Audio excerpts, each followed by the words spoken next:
করে আইওতে আছে স্যার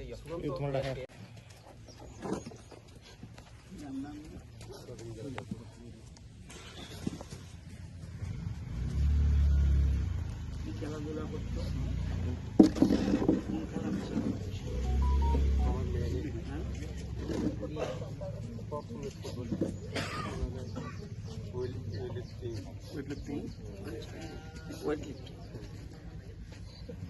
বাইরে থানা নাই না বাইরে যাইতেছিল আমার ছেলে 25 তারিখ বাইরে থানা নিয়ে খাও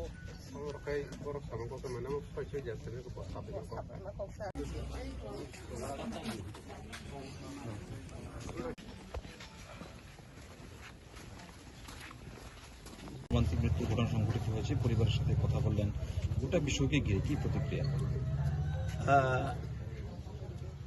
কালকে রাত্রে খবর পেয়েই আমি এলাকার জনপ্রতিনিধি রুনেল দেববর্মা বা অন্যান্য যারা রণবীর সহ অন্যান্যদের সাথে কথা বলেছি। এটা অত্যন্ত দুঃখজনক ঘটনা, মর্মান্তিক ঘটনা, এবং আজকে ওদের বাড়ি থেকে আমি কথা বলছি। ওনার একমাত্র সন্তান এবং ওনাদের নিজস্ব কোনো সন্তান নেই, এটা পালক সন্তান। পালক সন্তান আরও বেশি তাদের প্রতি স্নেহ মমতা বেড়ে গেছে, বিশেষ করে মেয়েটার মা বাবার। তো এটা আজকে দেখতে এসছি, খবর নিতে এসছি, এবং এটা ওনাদের সন্দেহ এটা শুধুমাত্র নিছক ফাঁসির ঘটনা নয়, এর পিছনে একটা কিছু থাকতে পারে।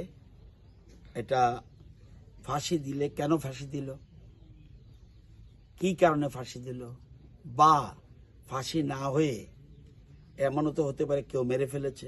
এই যে বিষয়টা, সন্দেহটা, এটা ওনাদের মনে দৃঢ়ভাবে গেঁথে রয়েছে মনে। আজকে ওনারা কমপ্লেইন করবে পশ্চিম থানার মহিলা পুলিশ স্টেশনে। তো এই সন্দেহটা দূরীভূত হওয়া দরকার, ঘটনাটা আসল তথ্য কি জানা দরকার।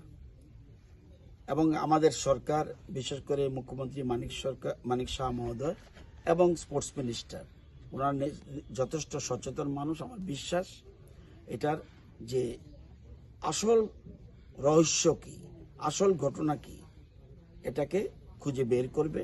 এটা আমার বিশ্বাস রয়েছে, মুখ্যমন্ত্রীর প্রতি বিশ্বাস রয়েছে এবং স্পোর্টস মিনিস্টারের প্রতি বিশ্বাস রয়েছে। আমি নিজেও ব্যাপারটা খুঁজে দেখব, এর পিছনে কি ব্যাপার রয়েছে, কি রহস্য রয়েছে।